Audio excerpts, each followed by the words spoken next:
di 100% Sehat barengan sama siapa nih? Dokter Andira Utami. Udah bener belum? Balik lagi gak tau ke tempat yang bener. Bersama-sama aku, Dokter Andira Utami.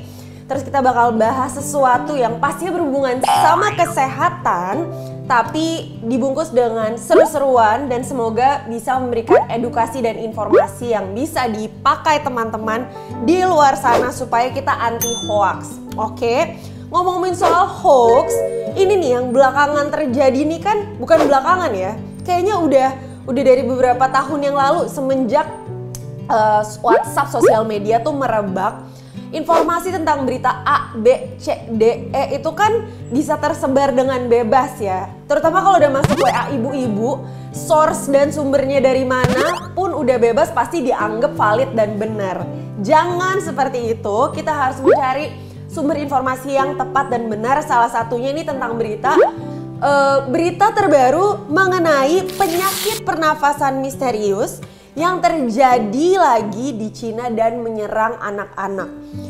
Ini kan ada sebuah trauma ya kan. Dulu tuh kan aku tuh ditugaskan untuk menangani COVID di rumah sakit rujukan nasional. Dan aku sama sekali nggak punya jam tidur by the way. Bener-bener tukeran jaga tuh kayak kita jaga tuh bisa 24 jam. Karena apa? Misalkan kalau dokter yang sebelah kita tuh tumbang, kita yang ngejaga dan gantiin shift mereka dan bisa kerja 24 jam gitu. Jadi tidurnya paling 15 menit, makan terus langsung ganti hazmat, pakai masker dan segala macem.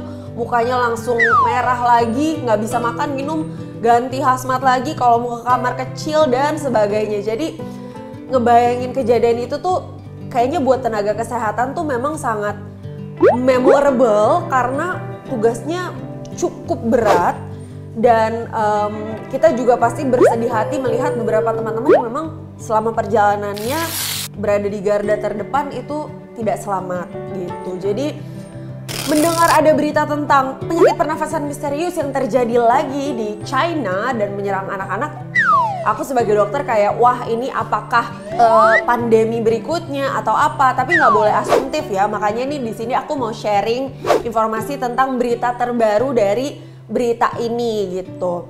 Nah, katanya nih Cina kembali menghadapi lonjakan kasus penyakit pernapasan pneumonia. Berbeda dengan pneumonia pada COVID-19, penyakit ini marak menyerang anak-anak. Tapi kita belum tahu apakah cuma nyerang anak-anak atau bisa nyerang remaja dan dewasa dan lansia. Jadi masih terus berlangsung. Jangan karena judul beritanya pneumonia penyakit pernafasan menyerang anak-anak, terus oh ya udahlah kita udah gede nggak terserang, nggak tahu. Jadi terus berhati-hati, oke? Makanya sekolah-sekolah di Cina itu mulai ditutup nih belakangan ini. Dan rumah sakit di Cina itu juga mulai kewalahan menangani lonjakan jumlah pasien. Sejauh ini Cina ngeklaim bahwa pneumonia yang disebabkan dan yang terjadi sekarang itu disebabkan oleh bakteri, RSV influenza dan virus biasa. Katanya, kita nggak tahu. Lagi-lagi kita nggak tahu. Ini berita yang baru mereka klaim tapi kan masih berjalan terus sehingga harus dikontrol dan dilihat nih kira-kira seberapa parah nih penyakit ini gitu. Tapi muncul kekhawatiran sama orang-orang di sana bahwa tingkat keparahan penyakit ini masih terlalu diabaikan. Nah, sebelum lanjut lebih dalam, aku mau cerita dulu nih pneumonia apa sih guys? Pneumonia itu merupakan infeksi saluran pernapasan akut yang bisa menjangkit salah satu atau kedua paru-paru. Bisa kelihatan ya di sebelah situ ada paru-paru ya guys. Bisa kena satu, bisa kena dua-duanya. Jadi infeksi akut yang bisa menginfeksi baik satu ataupun kedua lobus paru-paru. Dan tidak ada penyebab tunggal. Pneumonia bisa disebabkan oleh bakteri, virus, ataupun jamur yang ada di udara. Jadi kalau misalkan terjadi penyakit ini ya harus selalu dicari tahu nih, terutama yang terjadi sekarang. Kira-kira karena apa ya? Tapi kata pakar yaitu Dr. Joseph Ambani selaku dokter spesialis penyakit menular mengatakan pihaknya belum cukup mengetahui secara jelas perihal penyakit pernapasan itu. Ini si Dr. Joseph Ambani ini bukan orang Indonesia ya by the way, dia stay-nya di United Kingdom atau London. memahami apakah itu virus baru atau mutasi dari virus yang sudah ada sangatlah penting, katanya Dr. Joseph. Pengetahuan ini membentuk prediksi kita tentang penyebaran dan virulensinya. Jadi Dr. Joseph Ambani ini bilang kita tuh harus tahu nih si penyakit pernafasan ini karena virus yang sudah pernah ada atau virus baru atau virus yang sudah ada terus bermutasi terus jadi penyakit baru yang keparahannya juga baru gitu.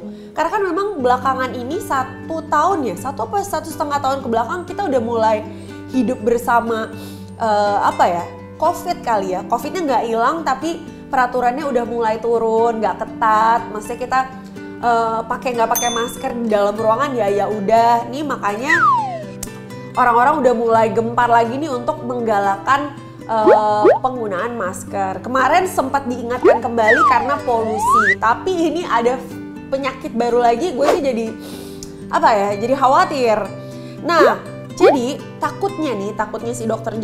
Joseph Ambani ini adalah hal yang tidak diketahui dengan potensi virulensi yang tinggi dan kurangnya kekebalan pada populasi yang ada di dunia. Terakhir kali vaksin kapan? Apakah jangan-jangan pas COVID kemarin ada nggak teman-teman di sini yang nggak vaksin sama sekali karena mendengar itu dimasukin chip, itu dimasukin SIM card, itu dimasukin apa? Hey, itu buat kekebalan tubuh, tenang teman-teman. Jadi, nah ini tuh sebenarnya pengen aku tuh info ke teman-teman, coba menjadi lebih aware sama berita sekitar. Jangan cuma ngelihat lokal doang, tapi kita coba lihatnya dari kacamata global. Apa yang dilakukan sama negara-negara lain sekarang di saat ada yang namanya berita tentang penyakit pernafasan di Cina gitu. Jangan pas udah mepet-mepet, udah satu dunia kena, Indonesia baru di negara gua ada nih yang kena, kita harus apa ya? Jangan gitu. Mendingan kita berjaga-jaga dari sekarang karena kita udah pernah mengalami COVID yang akhirnya berdampak ke semua orang, ke pekerjaan, ke kehidupan semuanya. Jadi bismillah semoga tidak terjadi lagi ya. Dan tapi tentang penyakit ini gak cuma di Cina doang, ternyata Eropa juga mengalami hal serupa, yaitu di Belanda. Belanda ikut melaporkan lonjakan kasus pneumonia pada anak-anak. Tapi menurut Menteri Kesehatan Republik Indonesia, Menkes kita Pak Budi Gunadi Sadikin, beliau merujuk ke laporan dan penelitian yang diberikan oleh WHO atau World Health Organization yang menyebut bahwa pneumonia di Cina yang terjadi sekarang bukan karena patogen baru atau virus baru atau apapun yang terbilang baru, tapi katanya karena dari virus atau bakteri yang sudah ada sebelumnya. Pertanyaan saya, COVID kan dulu sudah pernah ada. Apakah ini bisa dibilang virus yang sudah pernah ada? Tolong di-spill dong Pak Menkes karena apanya? Jadi katanya, kata Pak Budi Gunadi Sadikin selaku Menteri Kesehatan Republik Indonesia, katanya artinya bukan akibat virus atau bakteri baru ya teman-teman sekalian. Tapi COVID kan udah ada dulu, itu kan berarti nggak baru juga. Nah katanya gini, kita udah mengeluarkan surat edaran, WHO juga sudah meneliti hasilnya patogen-patogen yang ada di Cina adalah patogen yang sebelumnya sudah ada. Jadi bukan virus atau bakteri baru, tapi ini adalah virus dan bakteri lama, kata Pak Budi Gunadi Sadikin selaku Menteri Kesehatan Republik Indonesia. Kita tunggu update berikutnya ya Bapak. Nah anehnya nih, tapi di Singapura COVID tiba-tiba meningkat 22.000 kasus dalam sehari. Ini baru loh, kayak awal Desember gitu. Week 4 November sama minggu awal Desember gitu. Di Malaysia naik 57,3%, jadi ada 3.600 kasus. Di Amerika pneumonia misterius juga menyerang Amerika Serikat.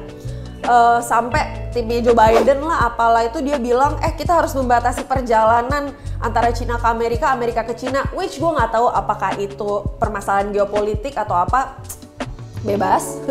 Belanda juga melaporkan adanya lonjakan kasus pneumonia pada anak-anak dan juga Inggris melaporkan hal yang sama. Singapura, Malaysia, Amerika, Belanda, Inggris, ini semua negara-negara maju nih, kita harusnya diingatkan dengan ini tuh, kayak harusnya kita mulai tracing gitu. Kalau misalkan teman-teman ada yang udah merasa pilek-pilek atau apa, monggo kita ulangi lagi kebiasaan antigen itu kan supaya mencegah aja sih. Tapi lagi-lagi mengingat kita pernah satu dunia dilanda pandemi, semoga ya, bismillah banget, semoga kalaupun ada terjadi apapun abis ini, kita sebagai warga Indonesia udah jadi warga yang pintar dalam menghadapi penyakit ini gitu. Karena tidak jarang dulu tuh saya menemukan pasien yang tidak mau diisolasi di saat dia positif COVID. Terus ada teman sendiri yang kayak jalan-jalan ke mall terus kayak, lu bukan lagi sakit? Iya kan, yang penting gue pakai masker. Ingin menangis aku tuh. Jadi semoga kedepannya kita bisa menjadi warga-warga yang pintar menangani kesehatan, dan kita doakan juga Indonesia supaya selalu sehat.